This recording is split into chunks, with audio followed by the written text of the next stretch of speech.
This dog could barely move and was covered in grim lumps. Then rescuers realized what they were.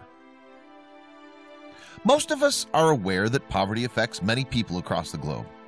However, what's focused on less is the impact such deprivation can have on pets. For instance, the staff behind one project that helps poor communities in South Africa were left heartbroken when they came across a disadvantaged dog covered in strange lumps. Yes, Johannesburg's community-led animal welfare CLAW project aims to provide veterinary care for poverty-stricken communities that can't otherwise afford it. In fact, CLAW provides a number of services for animals, including emergency care, vaccinations, and pet owner education. After all, approximately 20% of Johannesburg's population is living in poverty. In addition, 40% of the city's residents live in inadequate housing. Therefore, there's no shortage of people and their pets needing CLAW's help. So in September 2016, CLAW staff were working in one neighborhood in the capital when they came across a dog in need.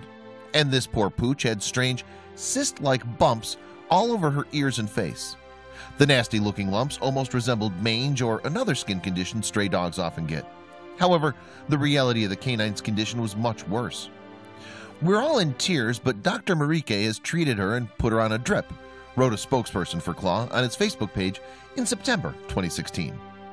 The post went on to reveal that the bumps on the dog, whose staffers later named Belle, were in fact ticks. It seemed that the ticks had burrowed into her skin for so long that they were engorged to the size of small boils. Furthermore, the parasites had drained so much blood that the pooch became anemic. Unfortunately, ticks can multiply easily, with one tick capable of laying thousands of eggs. Therefore, it only takes one tick, left to its own devices, to cause a severe infestation such as the one Belle faced. It's also possible for the parasites to live for years. And ticks don't just feast on an animal's blood. They can also cause a number of diseases, including Lyme disease, ehrlichiosis, and Rocky Mountain spotted fever. Certain tick bites can further severely impair a dog's nervous system and lead to paralysis. Fortunately, Belle's tick problem was still treatable, but there was no quick way to remove the hundreds of parasites that were literally draining the life out of her. After all, the vets didn't want to remove each one by hand because, as many as Belle had, the procedure would have caused her to lose too much blood. So the vets simply applied an anti-tick spray and waited for the beast to fall off in their own time. Belle had also been given a rehydrating drip and took a course of antibiotics to aid her recovery. Of course, it was a slow process, but eventually Belle began to get better. And by that time, Belle's story had gained traction on social media. A post documenting her plight has since been shared more than 6,000 times. In fact, that's how Hannah Van Collar came to learn about Belle's story. Whether it was the sad and hopeless eyes or the thought of how long she had to suffer with all those ticks, literally thousands of them, sucking the life out of her, something made me decide I had to go see this dog, Van Collar wrote in a post on the website Happy Tales. So Van Collar made plans to visit little Belle as soon as possible. And as soon as she laid eyes on the desperate dog, her heart broke.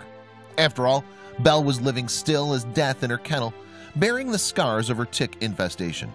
Seeing the pooch's broken spirit, Van Collar reached out to comfort her. After learning that she was the first and only person to visit Belle, Van Collar knew she had to do something to help. "I asked for the adoption papers," she wrote in the post for Happy Tales, and so, without even consulting her family, the kind-hearted stranger applied to take her new four-legged friend home. It was a spontaneous and slightly risky decision, Van Collar went on to admit, but this dog had stolen my heart and there was no going back. Fortunately, her application was accepted. So when Belle was fully recovered, Van Collar would be the proud owner of the little dog. Before long then, Belle was able to go home. However, the pup still needed to overcome some obstacles. For instance, having lost all her confidence, the pooch was too scared to go outside, was wary of stairs, and had to have her food and water placed right in front of her before she'd eat or drink. As the weeks passed, though, Belle found her feet. "Belle is practically a new dog," Van Collar wrote on the Happy Tales website. "She's no longer anemic, her kennel cough is gone, all the dead ticks and scabs have fallen off, and healthy jet black hair is growing over the scars." Belle's also been able to discover her naughty side. Yes, Van Collar wrote that Belle loved running around in the garden, hiding her human socks, and playing with her new doggy friends. Most importantly, though, Belle was experiencing love and happiness for the very first time. Although she's now busy enjoying all the things canines love to do, Belle still finds time to visit her rescuers at Claw. And those at the Animal Protection Organization couldn't be happier for the once down-and-out dog. Belle quite literally stole Hannah's heart within seconds of them meeting, and it's been a match made in heaven, the staff wrote on Facebook in October 2016. However, Van Collar credited Belle with changing her life rather than the other way around. With a little bit of love, Belle's happy, bouncy, and incredibly clumsy nature is now prominent, the owner gushed in the Happy Tales post. Belle's found her forever home, and what a blessing that is for us. One of the most incredible aspects of Belle's story was that despite the thousands of shares on social media, Van Collar was the only person who inquired about adopting the sweet pup. But seeing Belle's new lease of life, clearly Van Collar was the right one. If you enjoyed the video, drop us a like and share. If you want more videos, subscribe now.